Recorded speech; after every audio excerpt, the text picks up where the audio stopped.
আজকে আমি স্পেশালভাবে কিছু স্পেশাল খাবার রান্না করছি। আসসালামু আলাইকুম।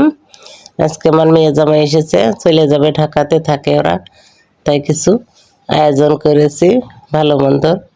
এই যে গরুর গোশ, খাসির গোশ আর বড় রুই মাছের ভুনা করবো। তাই প্রথমে গরুর গোশটা আমি দিয়ে দিচ্ছি।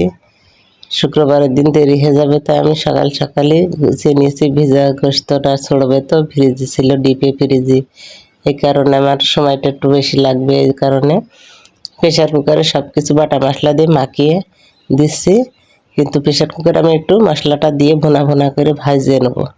ভাজা ভাজা হয়ে গেলে পানি দিয়ে ঢেকে দেবো। সব কিছু একসাথে মাখিয়ে দিলাম এক এক করে। এখন 1 পিস আলু দিয়ে দিচ্ছি, সব আলু খেতে চাই। মানে কড়ার মতো করেই আমি চুলে বসিয়ে প্রেশার কুকারের ভিতরে মশলা দিয়ে ভাজা ভাজা করে গোশটা একটু ভুনা করে নিলাম। এরপরে অল্প একটু পানি দিয়ে আবার একটু নাড়াচাড়া করে সব কিছু মাখিয়ে এর সাথে দিয়ে দিলাম। এবার আমি ঢেকে দেবো। ঢাকনাটা বেশ 8-10টা শীষ দিলেই আমার শিশিটা বন্ধ করে দেবো চুলো। 8-10টা শীষ হয়ে গেল আমার। এই যে ঢাকনাটা খুলে দেখেন ফাইনাল লুক। গোশতটা কেমন সুন্দর রান্না হয়েছে। আবার একটু আমি আগলা করে জাল দিয়ে নেবো, যাতে এই পানির ভাবটা কমে যায়। একটু জাল দিয়ে পানির ভাবটা কমিয়ে নিয়ে আমি নামিয়ে রাখবো। পাতলা ঝোল হয়ে যায়, না হলে প্রেশার কুকারে আমি পাতলা ঝোলটা মেরিয়ে নেব। এরপর আমি নামিয়ে রাখবো। দেখেন এবার আমার এই হলো ফাইনাল লুক। কত না সুন্দর দেখতে দেখা যাচ্ছে।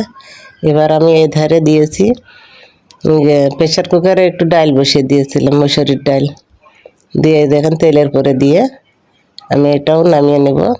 তেলের পর দেওয়া হয়ে গিয়েছে। প্রেশার কুকারে তো আমার 4-5টা সিটি মারলেই ডাল একদম সিজে, ঘোটাও লাগে না।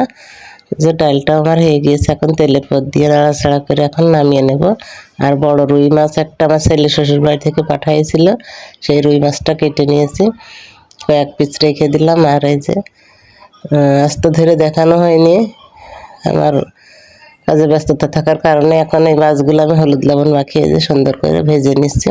ভালো মতো এপিট ওপিট লালচে লালচে করে ভেজে নেব, না হলে আবার আমাদের বাড়ির ছেলেমেয়েরা খেতে চায় না। বেশি বেশি ভাজা অনেক দেখি ফেসবুকের আপু ভাবিরা ভাজা তাই তরকারি ভুনা করে দিয়ে দেয় মশলার ভিতরে। আমাদের আবার না ভাজলে একটু হালকা কাঁচা থাকলেও খাবে না। লাল লাল করে সুন্দর করে ভেজে নিয়েছি। এবার আমার কড়ার ভিতরে পেঁয়াজটা একটু ভেজে নেব। একটুখানি তেল দিয়ে দিলাম, পেঁয়াজ ভাজা। আর এই যে বাটা মশলা অনেকখানি বেটে নিয়েছি, মশলাটা সব তরকারিতে দেওয়া হয়ে যাবে।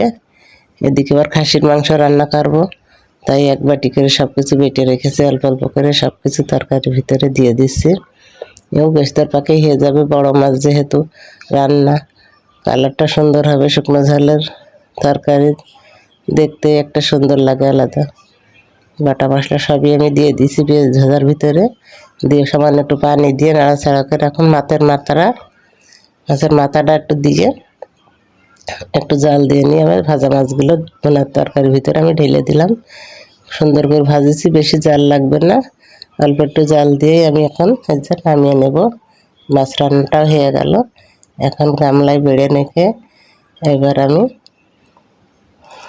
হয়ে গেল। এবার আমি এই কড়াইতে আবার দিয়ে দেবো খাসির মাংসটা এক এক করে। যে 2-3টে তরকারি হয়ে গেল। ভাত রাইস কুকারে দিয়ে দিয়েছি, ভাতটাও হয়ে গিয়েছে। এখন আমার এই খাসির মাংসটা হলেই রান্নাটা কমপ্লিট হয়ে যাবে। খাসির মাংসটা এরকম পেঁয়াজ ভেজে দিয়েছি, মানে গ্যাস গন্ধ, একটা ছাগলের গোশত একটা গ্যাসই আলাদা। তো আমি পেঁয়াজটা ভেজে আবার উপরেও ভাজা পেঁয়াজ একটু ছিটিয়ে দিই, না হলে আমার ভালো লাগে না। বেরেস্তা ভাজা একটু রেখে দিয়েছি, দিয়ে হয়ে গেলে ভিতরে আমি দিয়ে দেবো নি। এই যে আলু, ডালচিনি, তেজপাতা সব কিছু ধুয়ে ফেটিয়ে রেখে দিয়েছিলাম, এখন এর ভিতরে দিয়ে দিলাম।